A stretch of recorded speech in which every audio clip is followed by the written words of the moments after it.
L'affaire Hervé Parfait Mbapou, une affaire qui menaçait d'ébranler la République, écrit Jeune Afrique, au regard du statut des personnalités impliquées dans les hautes sphères de l'État.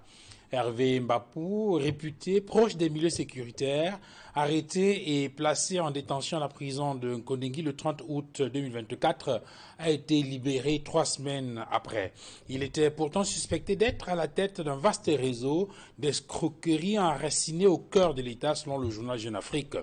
Bien plus, il était passé aux aveux et avait demandé pardon au cours des enquêtes dont le compte rendu avait été largement relayé par la presse. Question. Que s'est-il passé pour que cet homme, qui traîne la réputation de maître chanteur depuis une dizaine d'années pour reprendre France 24, soit remis en liberté? Y a-t-il eu des pressions sur la justice, comme semble le souligner le journal en ligne Camerbi? Cette affaire a-t-elle été interrompue pour éviter qu'elle éclabousse certains hauts dignitaires du régime qui y seraient impliqués, selon de nombreux tabloïds?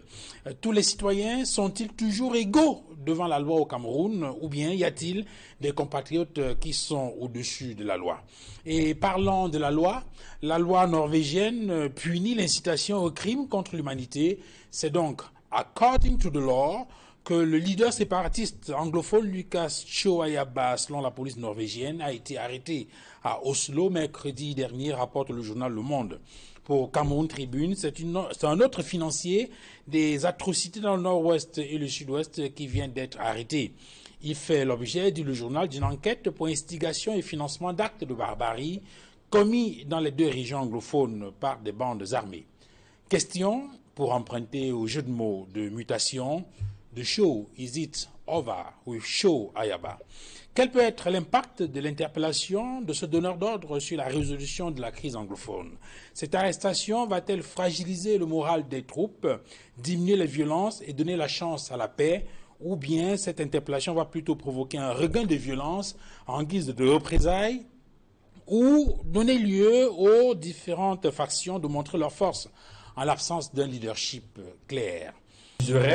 De chantage et d'usurpation du titre pour extorquer de l'argent à leurs victimes. On parle donc de plusieurs milliards de francs CFA dans ce sens. Alors, au cours des enquêtes, Hervé Mbapou est d'ailleurs passé aux aveux et a demandé pardon, notamment au contre-amiral Joseph Fouda, dont il utilisait le nom pour escroquer les victimes. Et le 30 août 2024, il a été placé en détention à la prison de Nkondingui. Alors, 3 semaines après, eh bien, précisément le 20 septembre dernier, il a été libéré, et ce qui a provoqué une indignation générale, si on s'en tient notamment à la grande une du journal Jeune Afrique, pour ne prendre que cet exemple-là. Est-ce que vous comprenez cette indignation générale suite à la libération, à la mise en liberté de ces suspects-là?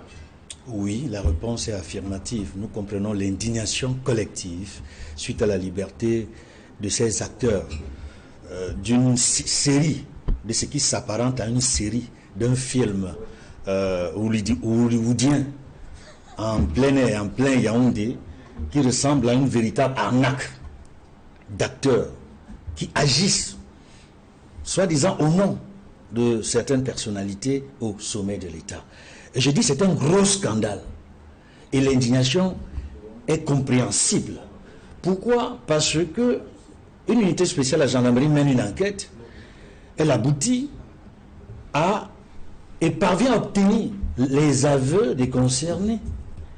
Et les informations que nous avons dans cette affaire nous donnent le sentiment qu'il y a, à travers cette affaire, des clans au sein du pouvoir qui mènent des actions plus ou moins inavouées et qui sont susceptibles de créer une situation grave au sommet de l'État. Et c'est pour cela également que nous pensons que la libération de ces personnes impliquées dans cette affaire, où les chefs d'accusation donnent des frissons, fait peur. Et nous pensons qu'il n'est pas de bon ton, déjà pour l'image très ternie du Cameroun, avec beaucoup d'autres scandales sur lesquels nous ne reviendrons pas, que cette affaire n'augure pas quelque chose de plus grave encore, parce que des personnalités ont été citées dans cette affaire. Alors je vais vous redonner la parole, Edmond. Je voudrais peut-être, pour édifier davantage les téléspectateurs, donner d'autres indications et peut-être requérir également l'avis du professeur Akumbo sur le sujet. Je voudrais rappeler que selon nos sources, qui ont eu accès, n'est-ce pas, au dossier, notamment à l'ordonnance de mise en détention provisoire qui a été donc signée par le magistrat militaire, les chefs d'accusation sont donc usurpation de titre, escroquerie en coaction, atteinte à la sûreté de l'État, détention illégale des faits militaires, coaction de transfert de biens provenant d'une activité criminelle, rébellion, tentative de blanchiment d'argent, violation des consignes, puisque parmi les personnes qui sont suspectées, il y a bien évidemment des hommes en tenue. On comprend peut-être pourquoi on parle entre autres de violation de consignes. Plus attentif, notamment lorsque on a des faits qui paraissent graves, comme c'est le cas avec cette affaire Hervé Mbapou. Alors, l'affaire Hervé Mbapou et compagnie, au regard de tout ce qui est décrit, il a suffi de 3 semaines. Il a séjourné pendant 3 semaines dans une prison au Cameroun. Il n'est pas allé dans cette prison par le fait de hasard. Ce n'est pas un citoyen lambda qui a signé son mandat de dépôt. C'est un magistrat. Militaire. Qui est allé à l'école, qui a vu qu'il y a une matière à explorer et qui a vu que les charges qui pèsent contre Hervé Mbapou et compagnie sont suffisamment graves. Elles tiennent la route pour qu'un mandat de dépôt lui soit administré. Mais il a suffi de 3 semaines, juste de 3 semaines, pour que Hervé Mbapou et compagnie retrouvent la liberté, quelle que soit la forme de la liberté, sauf qu'ils sont en liberté, avec sur fond un ressenti auprès du peuple pour qui la justice est rendue, un ressenti d'une justice qui est traînée dans les caniveaux. Une justice qui est tenue aux ordres ne conçut pas l'indignation seulement du peuple, mais surtout l'indignation des acteurs de la justice. Parce que cette histoire embarrasse les magistrats. Ils se sentent indignés. Ils ont la nette impression et le ressenti que la fonction judiciaire, la justice en tant que dépositaire d'un pouvoir, il y en a 3 dans une république. Le pouvoir judiciaire, le pouvoir législatif et exécutif, les 3 pouvoirs qui ont été démontrés et cousus par Montesquieu pour accomplir le régime d'État républicain dans lequel baigne le Cameroun. Donc la justice est d'abord dépositaire d'un pouvoir. Alors ceux qui tiennent les clés de ce pouvoir aujourd'hui, au regard de ces situations embarrassantes, ont la nette impression que ça ne vaut pas la peine d'occuper les cours. Moi je leur dirais ce matin, libérez les cours, déposez la robe, quittez le prétoire. Ils peuvent quitter le prétoire pour s'indigner et permettre à ce que la justice camerounaise soit restituée à sa nette hauteur. Qu'elle ne soit plus tenue aux ordres politiques ou pécuniaires ou des ordres de réseau. Il y a plusieurs affaires où on a constaté ce genre de forfaiture, où les magistrats sont indignés et le peuple ne comprend plus rien. C'est la confusion totale. Non, les faits sont saillants. Ils sont gros comme l'éléphant sur cette affaire Mbapou. Ce n'est pas parce que les uns et les autres sont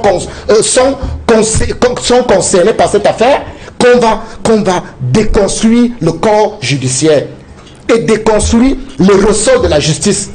Non, je dis aux magistrats, déposez la robe dès demain, quittez le prétoire, libérez les cours, indignez-vous. Vous allez retrouver le ressenti du peuple. Il sera relayé. Ce sera une marque pour dire non, il faut permettre aux magistrats d'agir, de permettre à ce que la justice soit libre et indépendante. Pardon, l'indépendance judiciaire, et c'est essentiel dans une république qui doit être opérationnelle et objective. Si à tout, il faudrait qu'on s'achemine à ce genre de situation, ça veut dire que la république est déconstruite. Ses ressorts sont acidifiés. Le premier ressort, c'est la justice, c'est le régulateur social. On ne peut pas se permettre à ce qu'on parle des affaires de milliards. Les gens qui marchent avec le nom des officiels camerounais, compris ou pas, mais c'est extrêmement grave.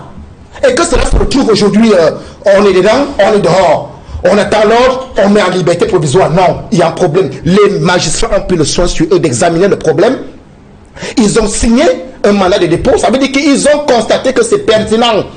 Et que ça peut même ouvrir une boîte de Pandore On connaît ça ici, le clientélisme là aujourd'hui dans notre système, où les gens, au nom de X ou Y, peuvent extorquer de l'argent à hauteur de millions et de milliards aux autres pour faire passer soit des marchés ou avec certaines faveurs. C'était tout un réseau. Et qui aujourd'hui n'ont que leurs yeux pour pleurer pour prendre une...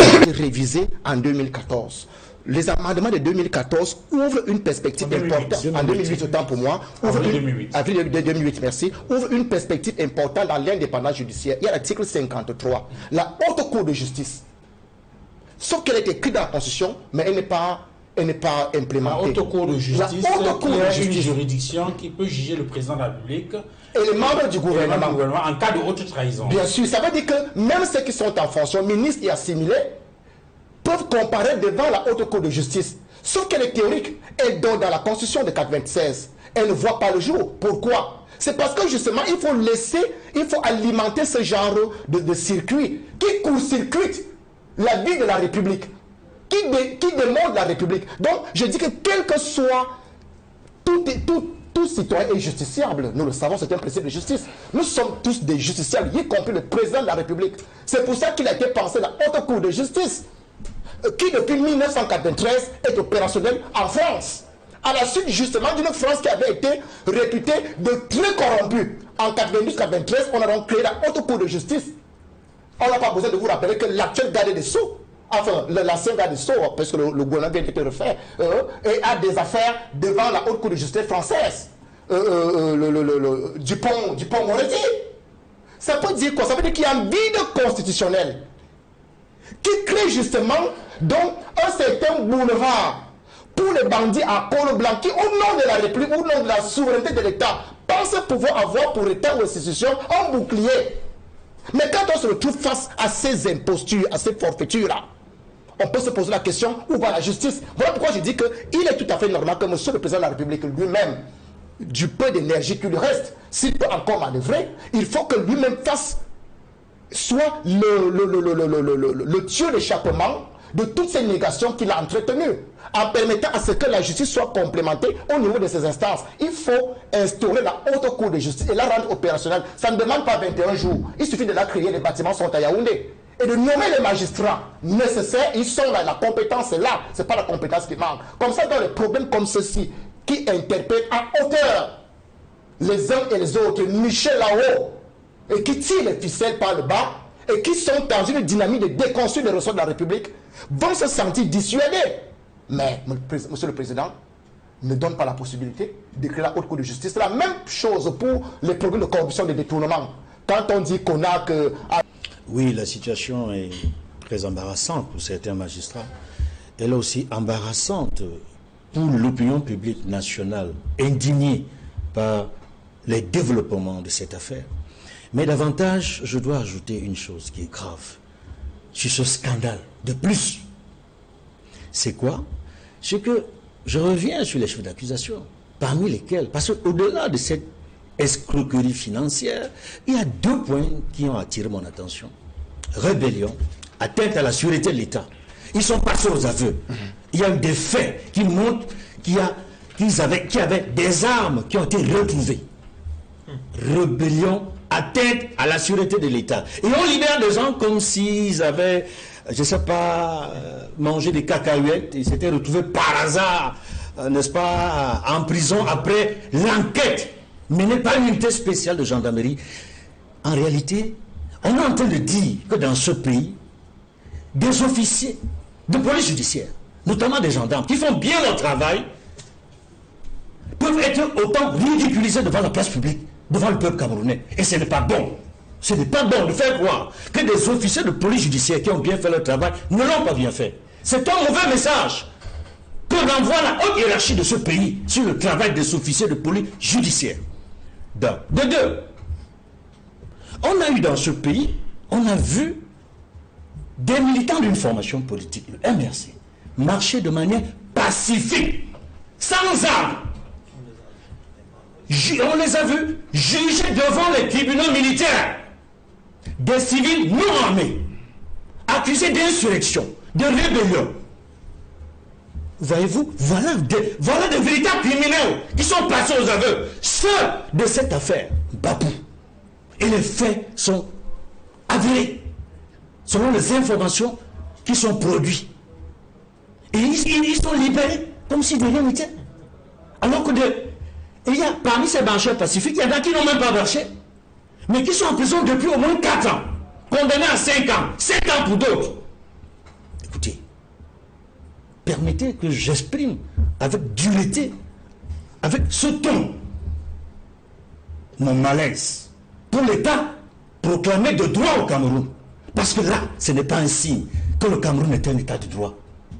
Il faudrait bien que dans cette affaire, que ceux qui ont commencé ce travail, ces officiers de police judiciaire, qu'on leur donne la possibilité de poursuivre leur travail. Il faut que les magistrats militaires qui ont commencé ce travail continuent à faire leur travail en respectant toute la législation en vigueur. Il n'y a aucun citoyen au-dessus de la loi au Cameroun. Et ça, c'est un principe de la Constitution. L'égalité de tout citoyen devant la loi, c'est dans le préambule de la Constitution.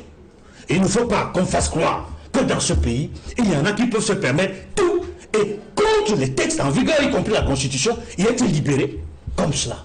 Et cette égalité des citoyens devant les lois de la République, telles que vous l'indiquez et citez le préambule de la Constitution, également consacrée par la Déclaration universelle des droits de l'homme du 10 décembre 1948, qui voudrait justement dans ce préambule que tous les hommes naissent libres et égaux en droit, en dignité et bien d'autres. Et voilà.